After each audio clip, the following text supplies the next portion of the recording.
Class 8 math NCERT CBSE की book से exercise 14.4 का क्वेश्चन नंबर किस पे आ गए हम? क्वेश्चन नंबर 20 पे आ गए।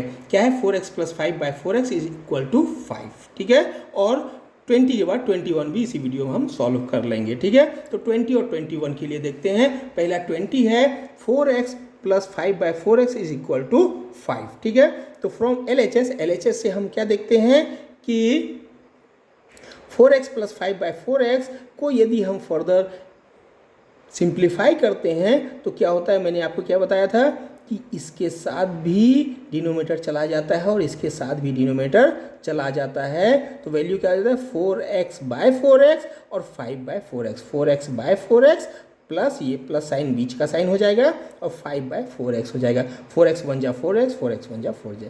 ठीक है, यहाँ 1 हो गया।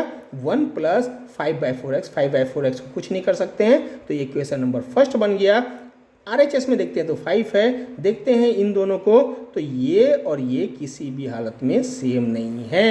Here LHS is not equal to RHS। Okay, तो by comparing the equation 1 and equation 2, equation 1 और इक्वेशन 2 को कंपेयर करते हैं तो हम क्या फाइंड करते हैं? It is not possible to find the RHS value 5।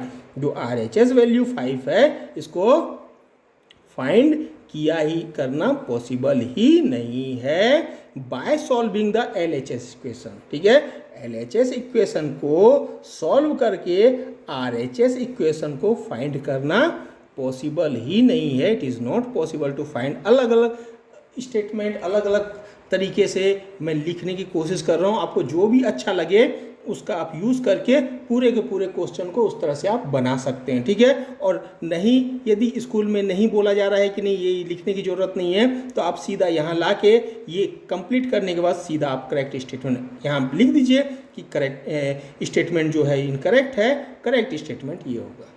ठीक है, तो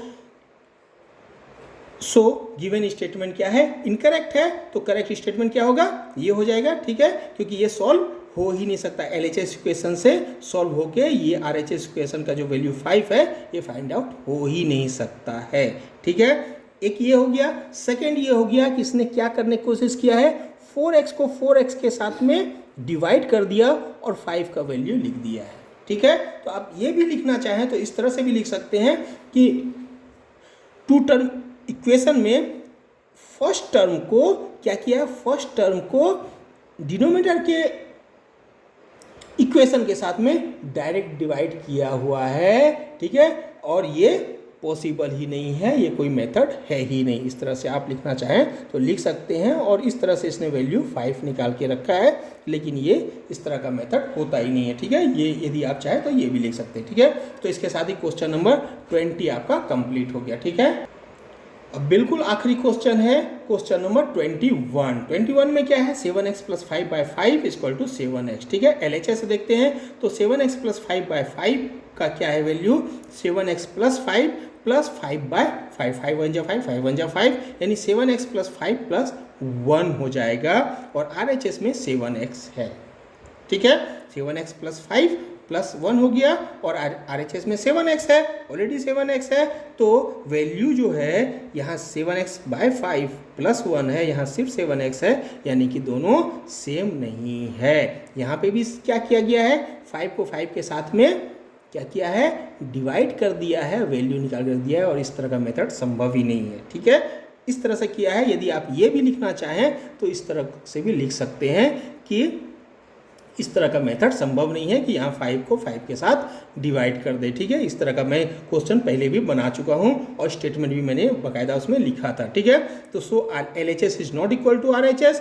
तो अभी क्या है कि comparing the LHS with RHS, LHS को RHS के साथ यदि हम कंपेयर करते हैं तो हम क्या फाइंड करते हैं? It is not possible to find the RHS value 7x जो RHS वैल्यू है इसको फाइंड करना पॉसिबल ही नहीं है by solving LHS equation. LHS equation को सॉल्व करके यदि हम चाहें कि RHS इक्वेशन को फाइंड कर लें तो वो पॉसिबल ही नहीं है। इसका मतलब स्टेटमेंट है इनकरेक्ट, और करेक्ट स्टेटमेंट होगा 7x/5 + 1 जो हमने यहाँ पे किया था। ठीक है, इसके साथ ही फैक्टराइजेशन का चैप्टर ही हमारा कंप्लीट हो गया है। और इसको आप अच्छे से तैयारी कीजिए, ठीक है। क्वेश्चन बहुत मज़ेदार है और ये क्वेश्चन ये पूरे चैप्टर को कंप्लीट कर लेने के बाद ये जो है रिलेटेड पूरे आगे क्लास 12 तक और आगे की क्लास में भी इसका रिक्वायरमेंट हमेशा ही रहता है।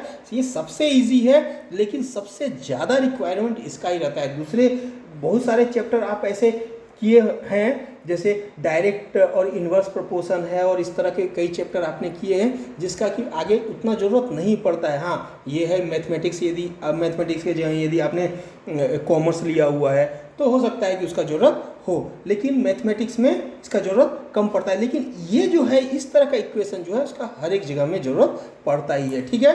तो इसके साथ ही ये पूरा का पूरा चैप्टर नंबर 14 हमारा कंप्लीट हो गया, ठीक है।